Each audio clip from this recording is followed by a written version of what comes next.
Hello and welcome to Aging Matters, a program featuring people who talk about issues of interest to older adults and their families. I'm Cheryl Beversdorf, your host. Aging Matters TV show is pleased to present a program about balance problems and how this condition can impact daily living and quality of life for older adults. My guest today is Teri Deal, physical therapist and board-certified geriatric clinical specialist. She will talk about the origin of balance problems, possible causes, classic signs, and ways to measure balance activity. She'll also discuss how balance testing can help identify balance problems and risk of falls in older adults and enable development of a treatment plan that will improve their balance. During the program, Teri will conduct a series of balance tests on a patient with balance problems to determine the extent of the condition and help develop a customized treatment plan for this patient. So welcome, Teri, and thank you for joining me today. Thanks so much for having me. Well, Teri, let's start talking about balance. Why is this such an important topic to educate our older adult population? Why is that so important? Just discussing balance is so important because when you don't have it, it leads to so many consequences. And it's just not something that people think about during their lifetime. And the reason we want to focus on the aging adults is because that's when you start to notice this thing that you took for granted all of your life. All of a sudden you're realizing, wait a minute, I don't have this thing anymore. I'm starting to lose my confidence. And lack of balance leads to falls, and falls lead to hospitalization and death. And that's the main reason. It's just to know, to understand that there are things that as you age, you can do to improve your balance. Well, then, given that premise, then what are some of the physical signs associated with poor balance? Let's start with that. Okay. When I watch patients come into my clinic, I first will see that they are holding the handrails to come up the 3 steps that they have to go up, that they might hold on to the door, to the door a little bit as they're coming in. They will have a wider stance. They will walk slowly. And I said people walking in my clinic, but this is even in the community. People who are walking slower, people who are not picking their feet up and they're shuffling their feet, people who are looking straight ahead and not turning their head as they're walking. Those are all signs of significant balance loss or loss of confidence in your balance. And this, as you observe these symptoms and the behavior, talk about the consequences of having poor balance. You mentioned already about falls, but are there other factors to consider and to be concerned about? There are so many, but let me start with falls, because the situation with falls is that in many times the falls in older adults lead to a hip fracture. 1/3 of adults who fracture their hip end up dying. And many of those people who fracture their hip, their life just changes. So one is you just really don't want that hip fracture that leads to hospitalization. But the other things that happen when you have poor balance, the consequences, you lose confidence. They stop going to social events. They tend to isolate much more. It really affects the psyche of the person. It changes who they are when they have poor balance, because they just can't do the things that they want to do. Gardening, going out in the yard, just playing pickleball, playing the things they used to enjoy. They can no longer do it. And the biggest consequence is that they lose their independence. I would say that's the biggest one, because if you have poor balance, you can't get to and from your car, and from your car through the parking lot to the place you want to go. You end up needing to be driven, being accompanied by others. You can't go anyplace by yourself anymore. So I would say, and there are even more consequences, and I started with the fall and the hip, but there are so many, head injuries as a result of falls, and falls are the most significant reason for death in aging adults. It's the number one reason for death. So we just want to talk about balance, that it leads to falls, that there is a solution, that it's not a normal part of aging to be falling, to ignore it.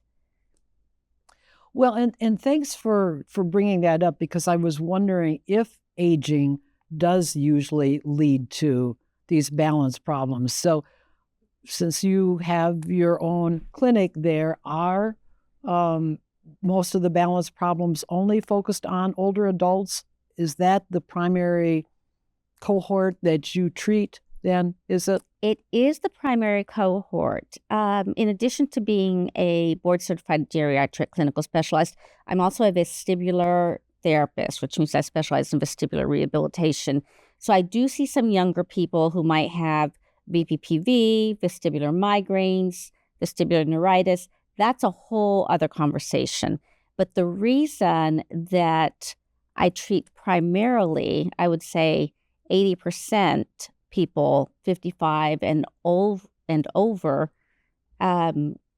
is because as we age, different things start to change.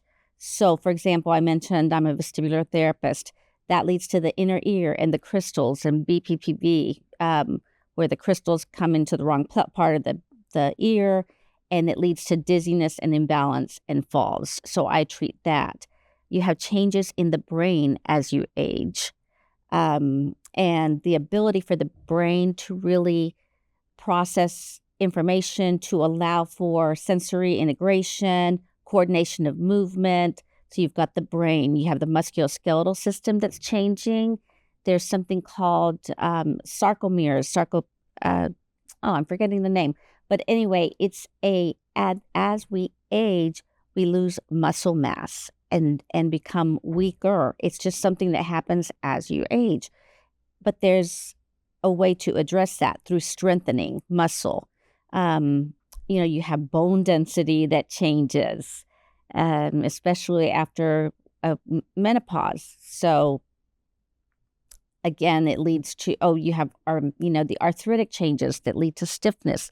So many things that as you age, just the body changes. It doesn't mean, and it causes imbalance, loss of balance, but it doesn't mean that you can't regain that balance. And that's why it's so important to talk about balance, because inevitably, your balance will change because of one of those reasons.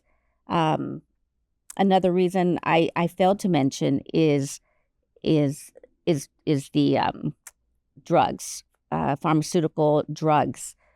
As people age, they're taking medications for so many different things, and many of these drugs combine to really cause significant drowsiness, sleepiness, and poor balance. So this is the greatest reason, I would say, that it's primarily the older population that is at risk of balance loss.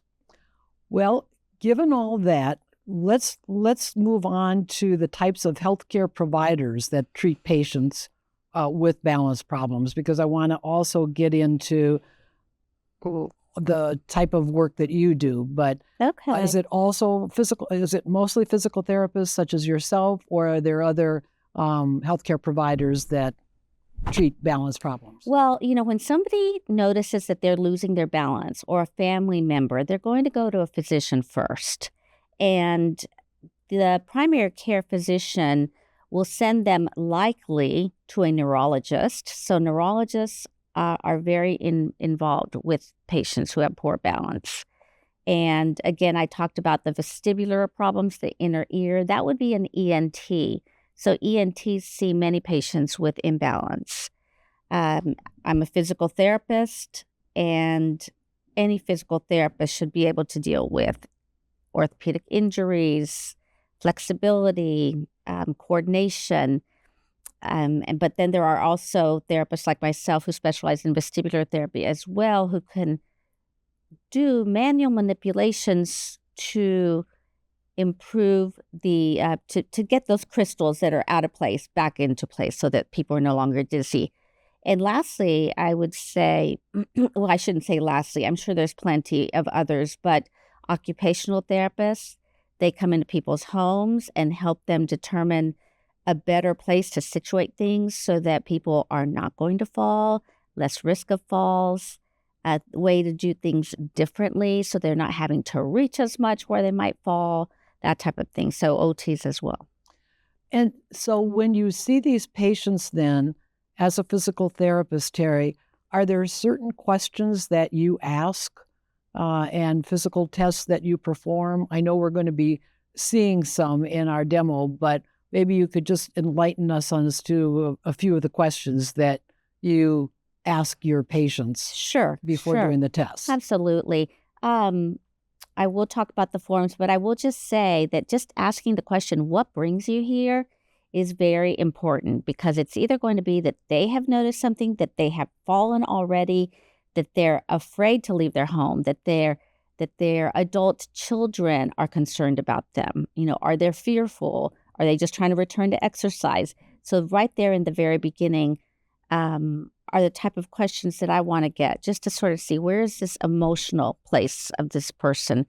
But specifically, there are questionnaires, functional outcome studies, we call them, that have been researched and validated that will even show, based on your outcome, is this person at risk of falls or not? So the one primarily that we use is, there are many, but there are, the one I really like is called the Activity-Specific Balance Confidence Scale.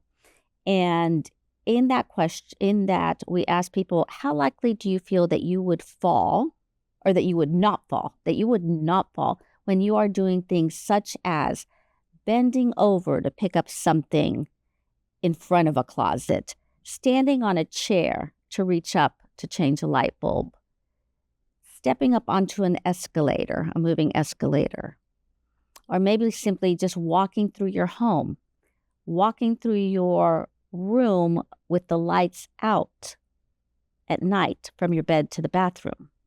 So those type of functional questions are the type of questions that we ask. And because many of the patients have also dizziness, they may have dizziness associated, there's a questionnaire called the Dizziness Handicap Inventory. And we ask them, are you dizzy when you lay down, when you sit up, when you just so many, it's all functional based. And it just teaches us so much about where, as a physical therapist, I'm already saying, okay, these are their concerns, these are their fears, this is what we need to work on to get back to. Okay. Well, this sets us up for this wonderful demo. So you are about to see Teri conduct a series of balance tests on Angie Shanka, an older adult patient with balance problems. The test results will help Teri determine best treatment plan for Angie. So let's watch. What I'm going to have you do is you're going to walk on the floor with your arms folded across your chest. Okay. All right? Your feet will be aligned heel to toe in tandem. And I'm going to count 10 steps. So this is what I'm looking for. Ready to watch me? Mm-hmm. I'm actually not very good at this. So this will be fun for you to watch me, okay?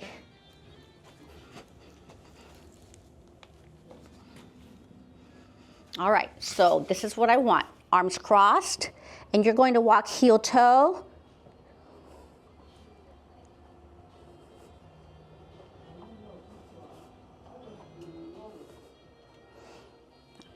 and I'm going to count 10 steps. You may look down. I was looking down. You may look down. Absolutely. Okay, so let me just review. Okay, are you ready? Okay, go ahead and stand right here. And you may start heel toe.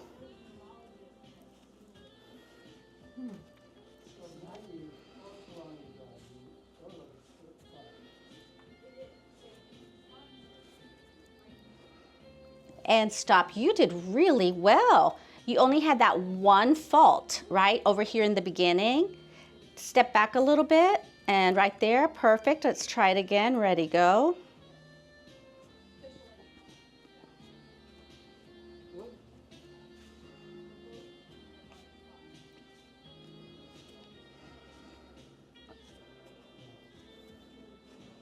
Excellent. Again, just one fault on that. That was really good.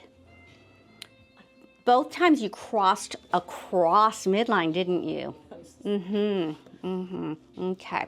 Harder with your hands like this. It is harder with your hands like that. And when I practice. And part of the reason we do that is when you're carrying something and you're in a narrow little space and you have to get through, you have to bring one foot in front of the other. We don't want you falling. So this is a test and it's also an exercise, right? Okay, very good. Next, I'm going to ask you to walk at your normal speed from here to that door with your eyes closed. I'm going to be walking behind you so that you don't run into anything. Okay? All right. So go ahead, stand right here and ready. You're just going to walk your normal pace. Eyes closed. Ready? Go ahead.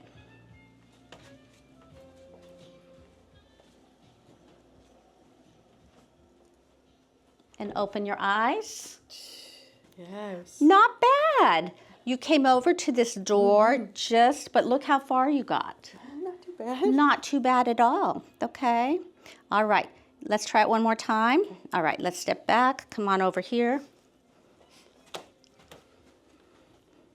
Again, you pick the midline.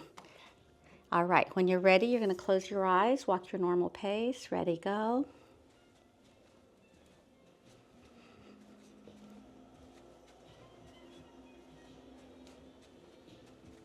Okay, and stop. Look how well you did. Turn around and see where you were. Too bad. Pretty good, right? You did very well. Okay.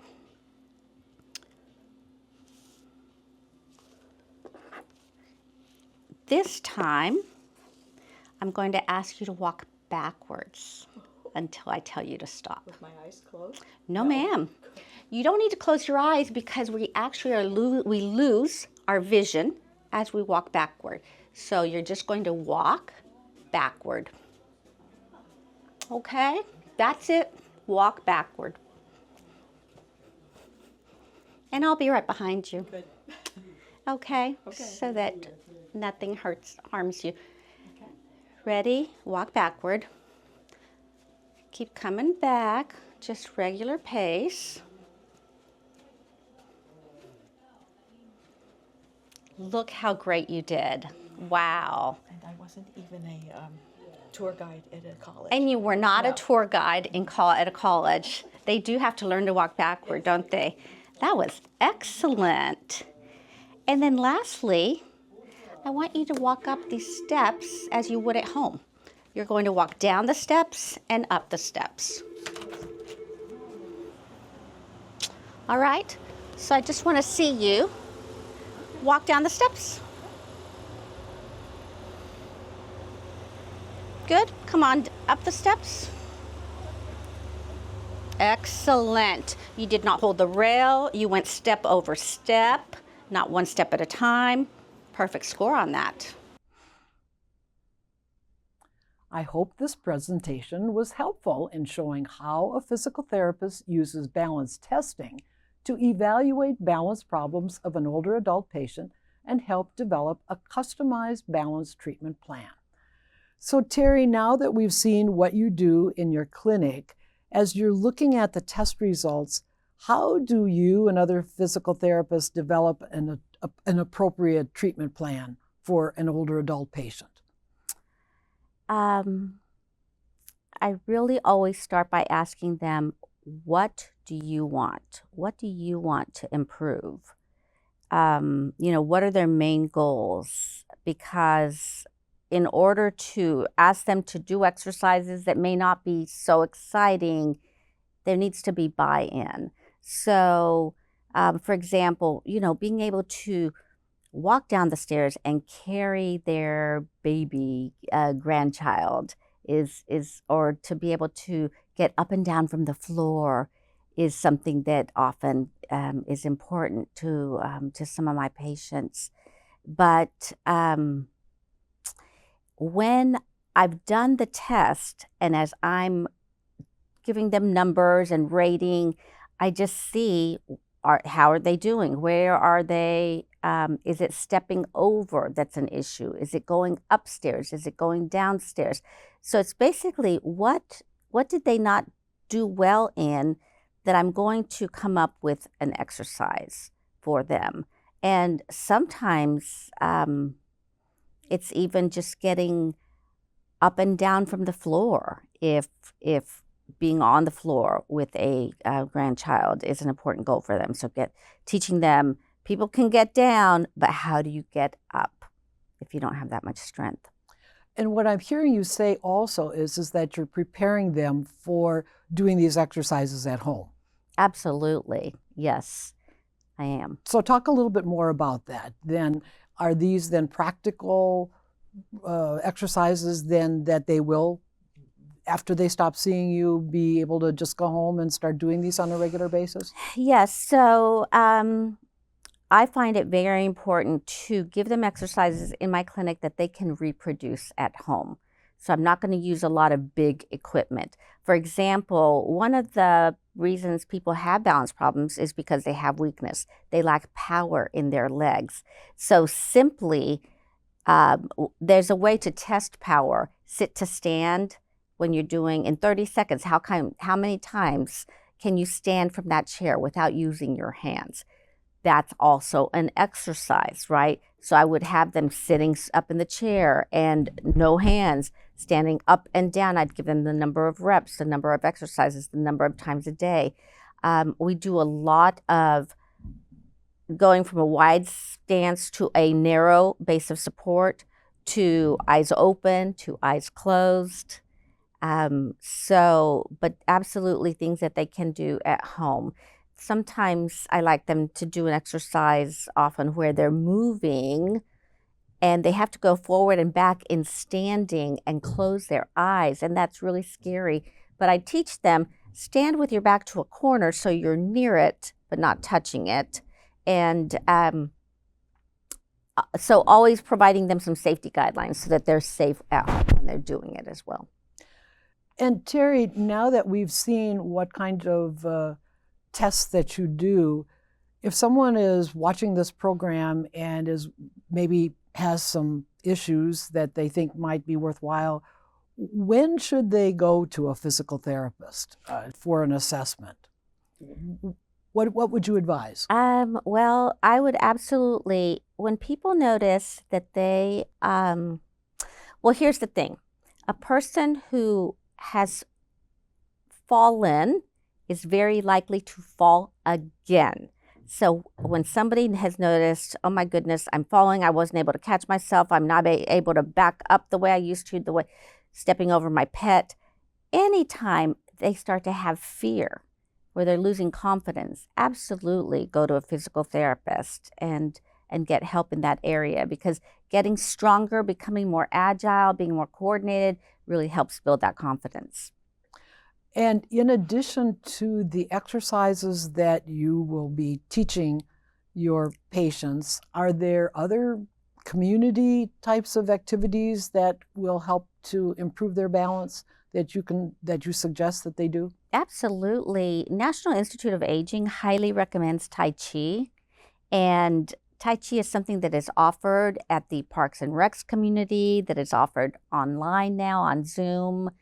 I love yoga, gentle yoga for balance as well. It also offers strengthening. People often think yoga is all flexibility, but it's a lot of balance and strengthening as well. And the Parks and Rec programs offer so many classes for seniors specifically for just movement in general. And is that then kind of a nice compliment then that they continue their exercises that you've taught them in addition to some of these other activities in the community? Is this then, how long do they go? Is this sort of something that they'll have to probably do the rest of their life? I would say so. What we're really trying to encourage is not that they're going to do my home program for more than, let's say, 2 months, but that they are then building their confidence to go take a class. I do talk about, all right, what are we going to do once you feel confident enough to start really getting out in the community? I help them find different classes, and it might be a cycling class, it might be a walking program, hiking. I encourage them to get into group activities, because the biggest thing in losing balance is when you stop moving. And the biggest reason people stop moving is fear. So we're just trying to engage them in movement. And so if people want to get this testing and learn some other activities to help their balance, where can viewers learn more about balance training? Where can they learn about balance training? Yes. And yes, just generally on the internet, and also how can they contact you? Okay. Yes, I'd say generally on the internet, Google balance classes, put in your city. And I myself am in, where am I? I'm in Fairfax, the city of Fairfax, the Balance Center. And you can find me online. You can Google my name, Teri Deal, the Balance Center, and I'd be happy to work with them. Okay. Well, I want to thank Teri Deal, physical therapist and board-certified geriatric clinical specialist, and Angie Shonka, a patient at the Balance Center, for joining me today. This program will be posted on the Aging Matters TV show YouTube channel. Aging Matters is also produced as a podcast. Programs are released every Tuesday at 3 p.m. on Apple, Spotify, and other podcast sites. Be sure to check out the Aging Matters website, agingmattersonline.com, for more information about our radio programs, podcasts, and TV episodes. Thank you for watching the program today. Please join me again for the next Aging Matters show. And until then, remember, age is just a number, not a label.